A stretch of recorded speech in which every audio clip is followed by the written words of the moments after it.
Good morning. Welcome back to the show. Today we are looking at pool pond number one.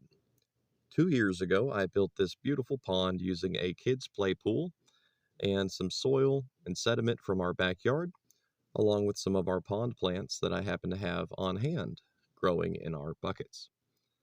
The ultimate goal of this project was to create a beautiful, all natural fish pond and frog pond with no pump, no filter, no maintenance, no chemicals, no added substrate, nothing like that. And it's worked out very well. So recently, I performed some additions to the pool pond, including a stone perimeter. I've built up this little monument here with some more boulders and moss to hopefully attract a skink to live in there, or some frogs or anoles. I've also expanded my little irrigation canal system here, and ultimately, it looks great. It looks really good. Now we are at the end of winter, so a lot of our plants are suffering in here, but they're starting to regrow. They're getting ready for springtime, for the warmth and all the good sunlight. But ultimately, the pond looks great. It's doing very well. Everything's flourishing. And I've harvested so many plants out of here, you guys. I've taken maybe 30 elephant ear plants and taro plants from this project. I split our lily pads in half and, propagated them in another pond. And even our fish in here are doing very well. Might be hard to see in this lighting, and I had to throw a little food out there to get their attention. But these mosquito fish are thriving. There are so many of them in here. They've been breeding this entire time, all year, and they're constantly feeding on anything that falls into this pond. Any insects, any mosquitoes that try to breed in here are immediately consumed. Uh, they're voracious. They're very, very effective predators. And that's great. I'm very happy with this. I've also added some fresh clay out here to build up our little pathways. Now, I don't have a source of paving stones, and I don't want to spend a lot of money. So I just happen to have a lot of clay buried beneath my backyard, and we've been digging some out and using it as a pathway. After a year or two, it'll start to look kind of faded, and some plants will try to poke up through it. But we just get another load of clay from our pit and dump it over here and spread that out. It's not really here for aesthetic reasons. I just don't want to step on my plants, and it helps me personally. I also added a few of those sedge plants into the canal here, into the little drainage canal, little irrigation canal. Those sedge plants are really cool, in my opinion, and I'm looking forward to using them in more projects as we go. Recently, I happened to find some that were abandoned alongside the road. Somebody pulled these out of a ditch or a small pond, and they just left them on the ground. So, of course, I had to bring them home and try to get them to regrow. There's a lot of brown, but there's some green in there as well. And I recognize them because we happen to have the same sedge plants right here on hand growing in the oasis. When there's already a few in the pond itself and a few in pool pond number two as well.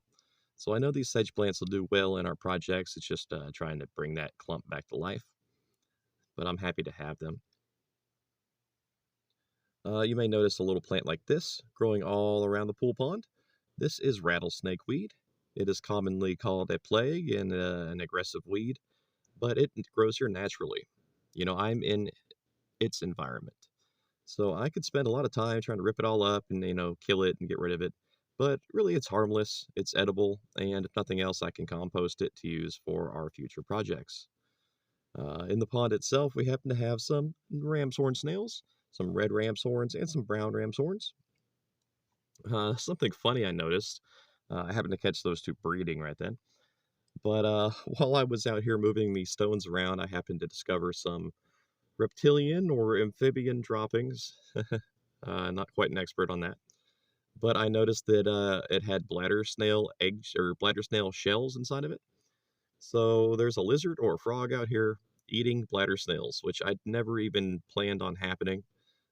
That's kind of cool. We're feeding the local animal life. I hope that doesn't hurt them in any way.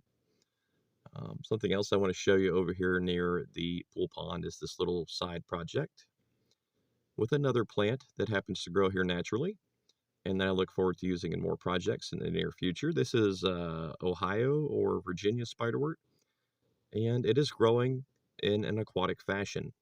That's right, it's growing as an emergent plant. And I couldn't find any information about this online, but apparently it is possible. It's got a nice, like, mangrove type structure to the roots, and I think this will do really well in a jar aquarium. I know this isn't exactly, about the pool pond, but I'm just trying to show you examples of plants that are going to be here naturally. Instead of me trying to fight these plants and eradicate them and plant some kind of crazy Amazon's plant out here, something exotic from a rainforest or something. I'm not trying to do that. I'm just trying to work with what is already in my area and make the best use of it. The plants that want to function in my projects, like I want to include them. So I want to show you a little trick. I'm going to catch mosquito fish here. It's actually very easy.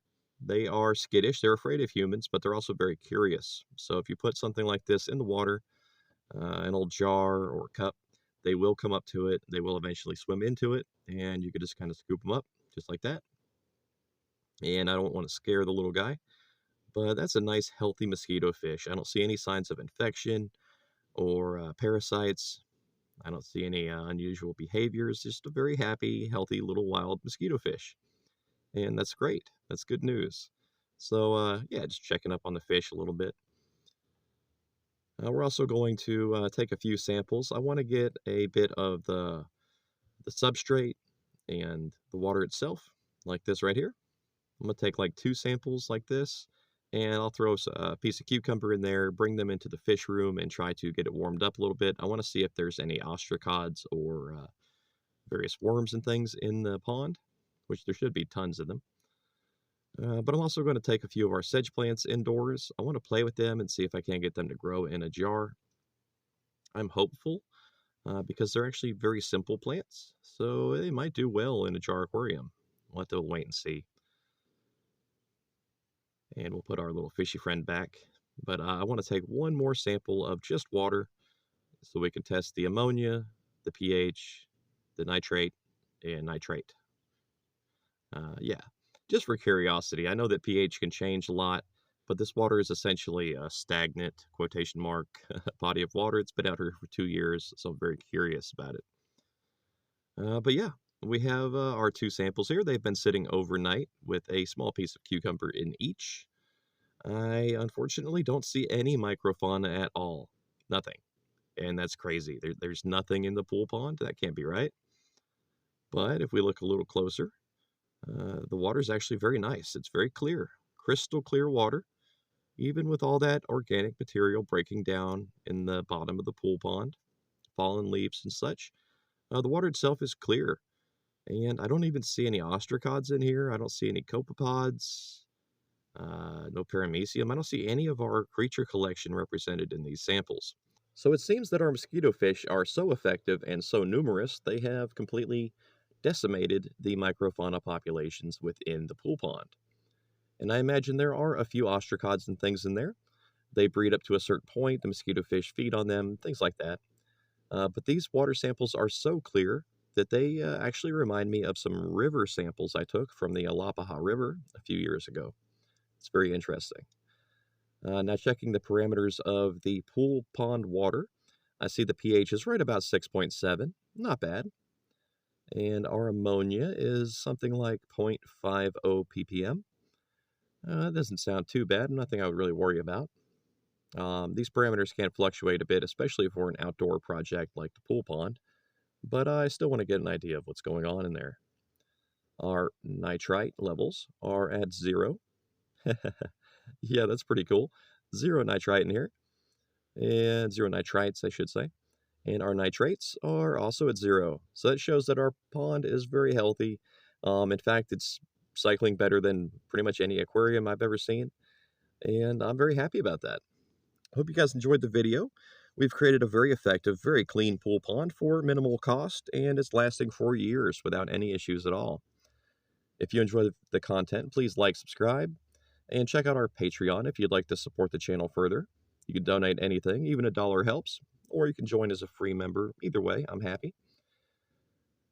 Big thank you to our patrons, Clay Wise, Swan C, Jay, Jeff Kiesner, and Ashley Danielle.